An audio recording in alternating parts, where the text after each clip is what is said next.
Gerald, thanks for joining me. Thank you. It'd be great to have a discussion a little bit about capabilities-driven strategy, but in particular, the book that you've written, Merge Ahead, the role that capabilities plays in successful M&A deals. When we did Merge Ahead, we were thinking ahead to capabilities-driven strategy and how do capabilities sink in. One of the things that we observed as a problem that we wanted to address is that we as a set of industries had decided that big was good and big is better, and that somehow big would insulate us from recessions and downturns and all sorts of things. And certainly this notion of too big to fail, we've now seen as a flawed notion. Citibank was assembled to avoid many of the things that actually ultimately befell it. So what we wanted to do is look at the notion of, well, how do you trade off size versus effectiveness? And we settled on the notion of relevant scale that acknowledged that I needed reach, I needed depth. Some of that required me to need size, but it was the relevance and the connectivity amongst them, my various capabilities, that in fact made a difference. The other problem that we were observing was people were picking up growth in very disjointed ways. There was organic growth, there were acquisitions, sometimes they weren't connected at all, and sometimes acquisitions was just what I did when organic growth had failed me. And again, we thought that there needed to be more connection between those two, with again, capabilities being the glue that holds it together. This topic of too big to fail is really quite interesting. Many companies just pursued acquisitions for years to get bigger, to get the scale, whether it was back-of-house scale, manufacturing scale, distribution scale, sales force scale.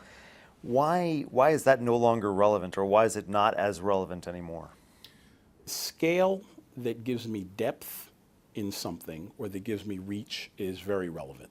So if I am going to incur the costs that are necessary to go from segmenting consumers and marketing to them as a whole to actually marketing to them one by one and building relationships with them one by one, which is the trend in the industry, that costs money. It takes a lot of investment and requires, in fact, some scale and some capability to do that. If I'm going to build the advanced information engines and analytical engines that we need in the healthcare industry, in agricultural trading, and in other industries, that takes investment, it takes capital, it takes technology, and some minimum size or scale to take advantage of those things. So I do need some size, but it's built around something that is relevant. So you're defining it around those capabilities that you build that can bring success to a company rather than around the total size of the company. That being depth, and then also defining it around reach, which is getting bigger to be able to take a set of capabilities to all of the markets that I want to take it to, or to get deeper into customers and get the penetration that I want to get. Are companies following the advice of being great at a few things, or are they really trying to excel in a number of areas?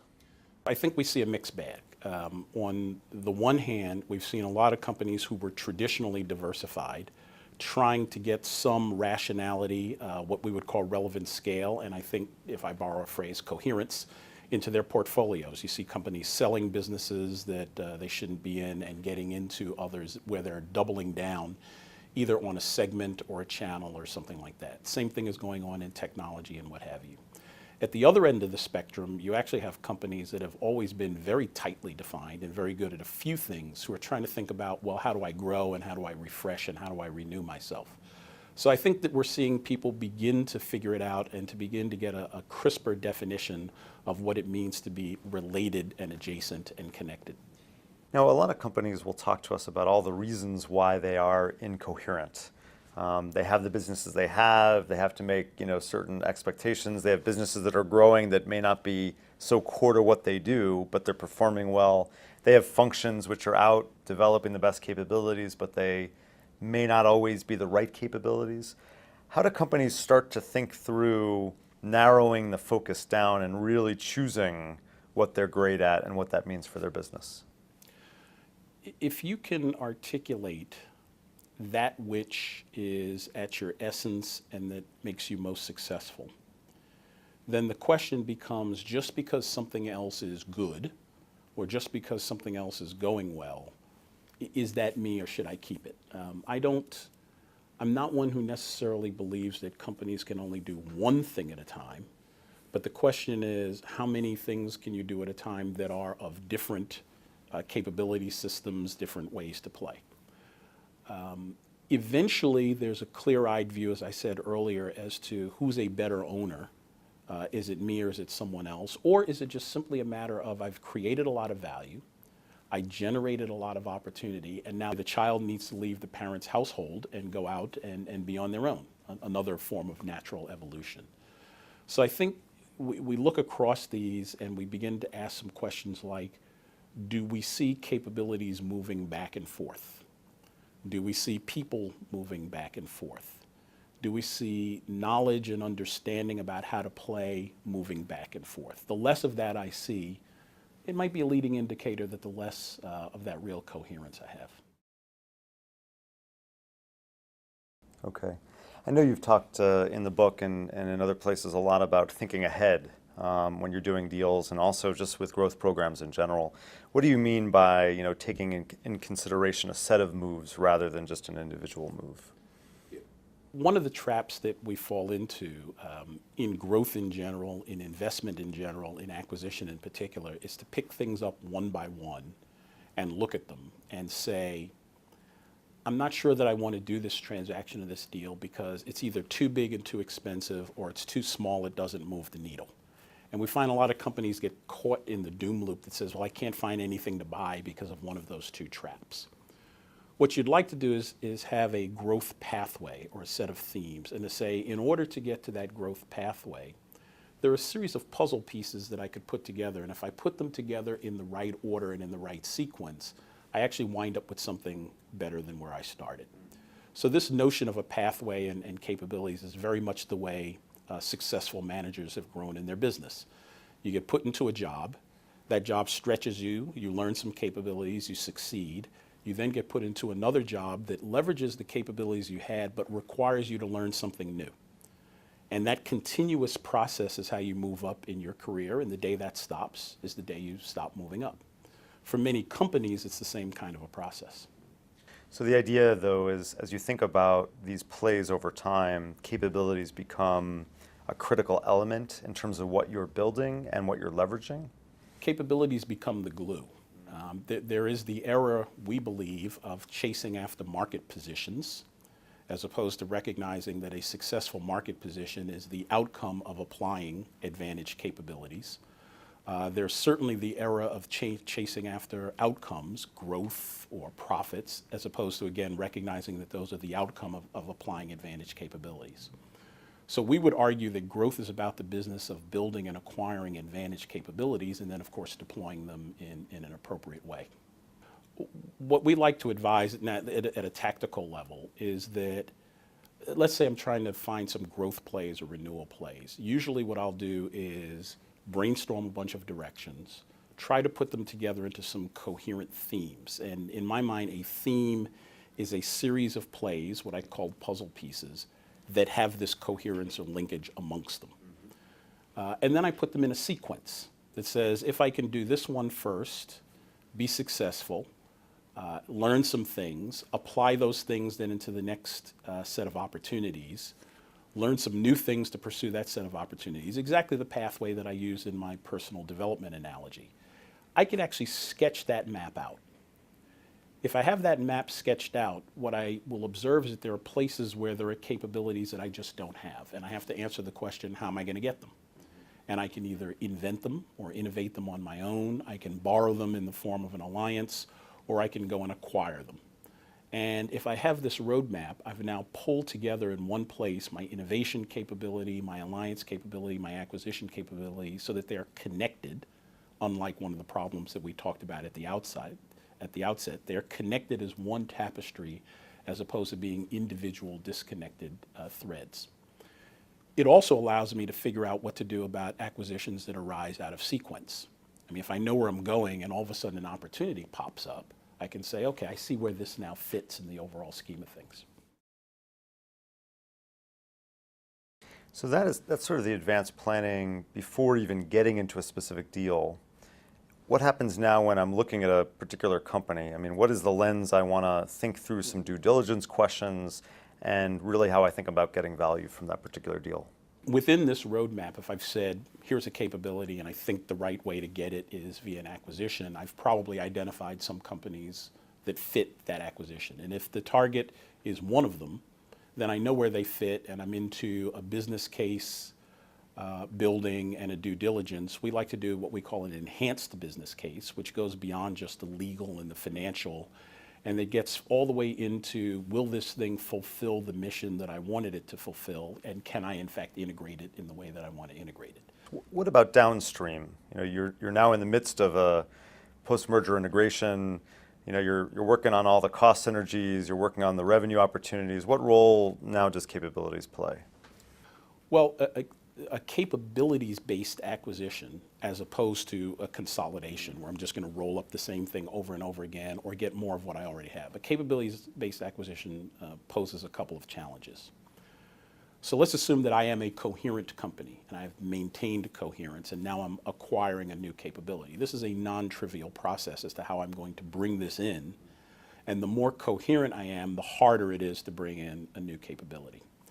So challenge number one in integration is to recognize the difference between a capability-based play and a consolidation-based play, and that is particularly challenging for people who have done a lot of consolidations and roll-ups, to recognize that they're in a different game.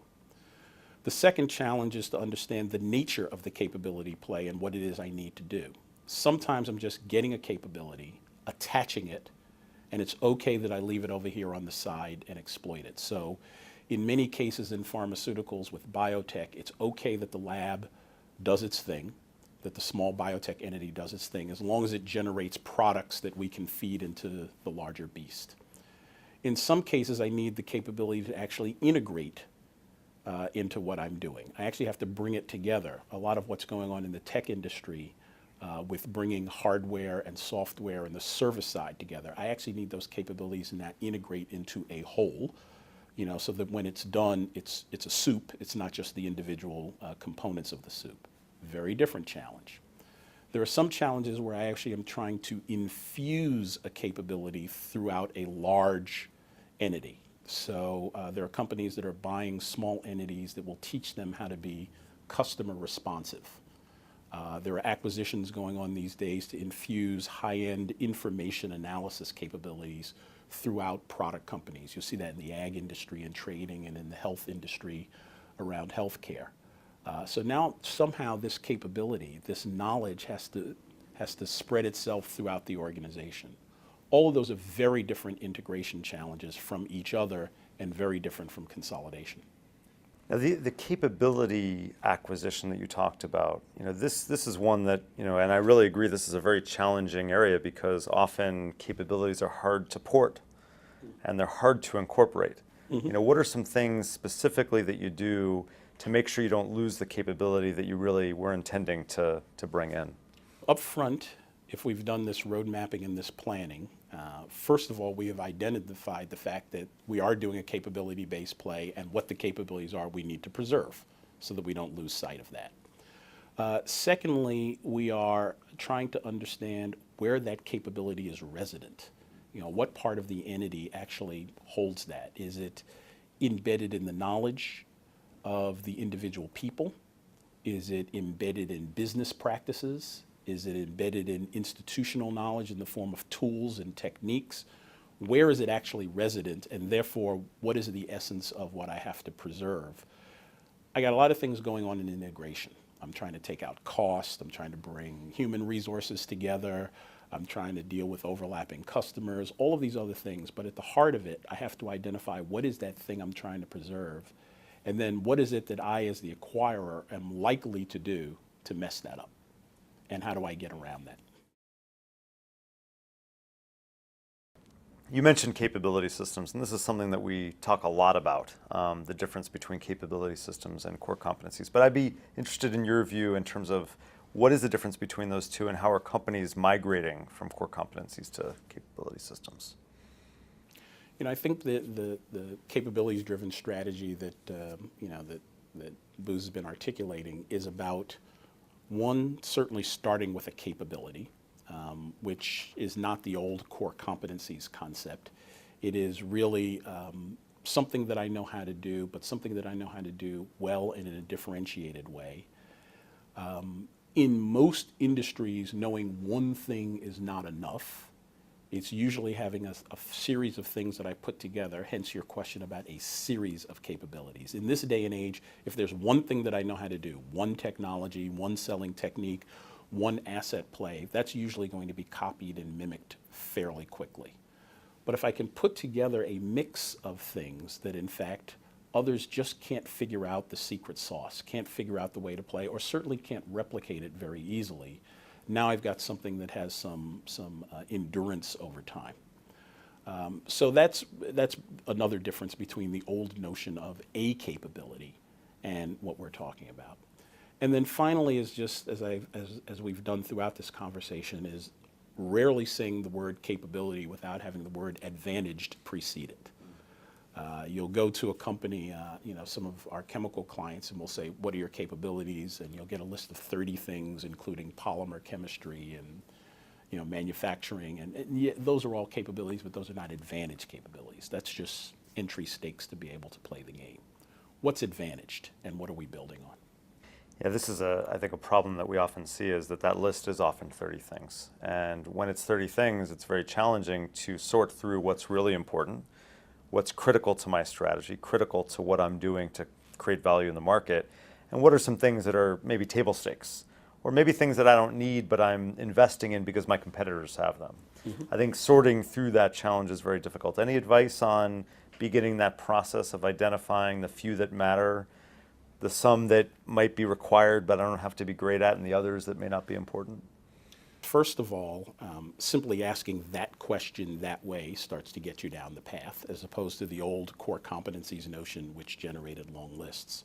Secondly, obviously working outside in and looking at our customers and our competitors and what they tell us they value and why do they buy, why do they do business with us, what are our competitors trying to mimic, begins to give you some hints as to where that lies. You think about if it failed, or if I had to outsource, or if I had to do this in some different way, what would I be comfortable giving up? And frankly, what would I never really want to give up? So there are a number of ways to ask the question to begin to triangulate in. But at the end of the day, I'm looking for economic advantage or customer acquisition advantage as the touchstones that say this thing really does confer advantage for me. That's great. Well, Gerald, thank you so much for your time today. This has been a great discussion. Thank you.